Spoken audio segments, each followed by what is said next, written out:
Let's learn English. My class, your class. Today's lesson, the alphabet, letter B.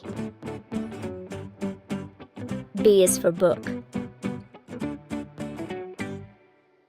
We love reading books. B is for Brazil. Last month we visited Brazil. It was amazing. B is for bear. The bear roars.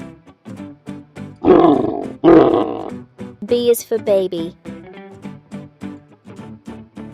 The baby is crying. B is for balloons. Yesterday, I saw a beautiful balloon flying over the clouds. B is for ball. Dad has bought 3 colored balls for us.